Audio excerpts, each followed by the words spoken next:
Okay, today I'm going to talk a little bit about mesh issues. A mesh issue is when something doesn't come together exactly, and when you put it in your gun, it does not perform the way it's supposed to. This can be from any variety of parts that you buy and install. I like to call a flaw is something that's already made for the AEG. There's a couple flaws in the AEG, but today we're talking about mesh issues, so I try not to get these confused for you. You can call it whatever you want, but I call it a mesh issue. Now here's a great example. It's just grabbing something like a spring guide here, and you can see this came out of a combat machine and this came out of a aim top gearbox. Because this one's longer, if you were going to install it, you need to check and make sure your piston can go through this and not create an issue. Also, there's here the thickness. You can see how thick this is compared to here. So your gearbox might not close properly. You can have issues with this. So you really just check things. Same goes with cylinder heads. Let's say you get a cylinder head here, and maybe the cylinder head does not fit the cylinder very well. It doesn't provide a very good air seal, so you may want to modify that somehow. If the you can see right here that one's longer than the other one. See, the cylinder brass right here is longer. This one looks like it's crooked a little bit. Maybe it's just me. No, it's definitely crooked. This one's crooked. But you can see that that would be an issue so far as here. See how the thickness comes out right here. This is more of a TM style version 3. So that wouldn't really go in your gearbox. Now as far as performance goes, you could have issues with your trigger. Or I guess I could say reliability. Here we see that these triggers have been modified a little bit. This one has more on the stop post than this one does. It's been modified to be corrected in an AEG so it would work properly. You can also see at the top here it's been shaved down so that the trolley can be a little bit more reliable and it's easier to move during the semi-auto process. This one doesn't have that type of shaving. It's just like as if it was, it might have been straight and I shaved it down so that it produced a little bit better. I'm not sure why that is, I can't remember. So you can see a little bit of issues here. Sometimes in the back here I have shaved off these areas. I cut them down because screws get in the way and they touch screws. So here's another trigger. You can see a huge difference here. So you would have to check and make sure that it functions properly. This goes with any part that you buy. Buckings, for instance. Sometimes the inner bucking is a little different diameter, or excuse me, yeah, I guess you call it the inner bucking, or this bucking, I'm just going to say. When you put it on the barrel, it doesn't fit as snugly, so you have to modify this, or you have to use some type of gasket sealant to keep this tight. Sometimes these lips are bigger, and so you get feeding issues. You just need to be on the ball and make sure that you check every part that you install.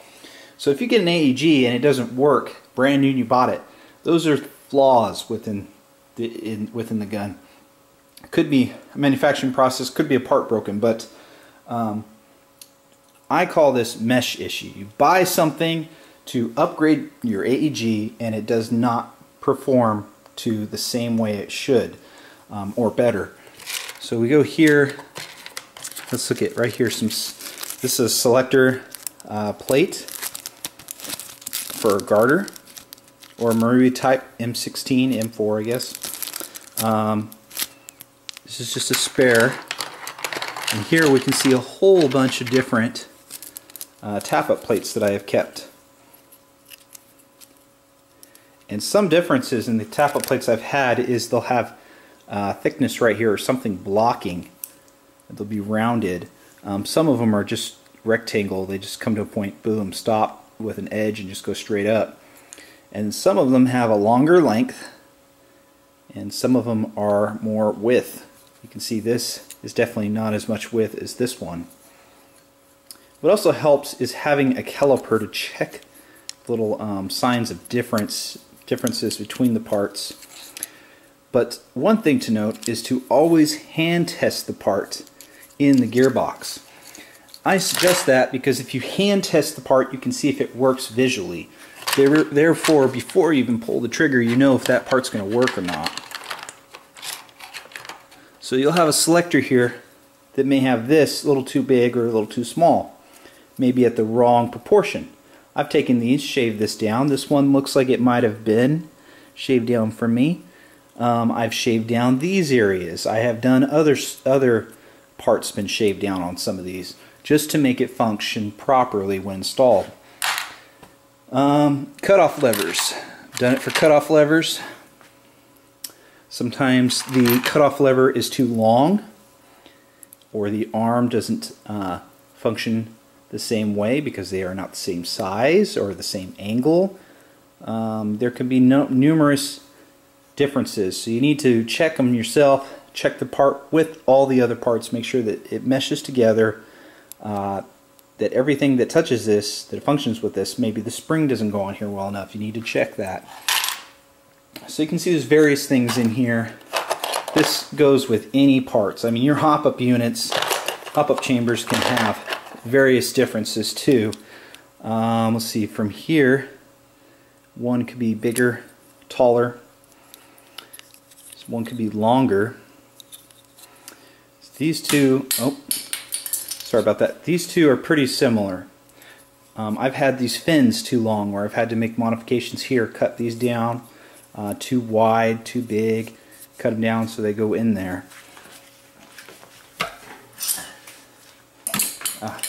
Today's not my day, I'm dropping too many things. Anyways, so that's pretty much demonstrating the mesh issue. You'll check with your pistons, you'll check with your piston heads. You just check with everything, because here's another good example. Or maybe you can call this part of a flaw. Put an O-ring on this. This is a G&G piston head, and that'll fit a number 14. However, some piston heads, this diameter right here is too small, so the O-rings will just keep shrinking.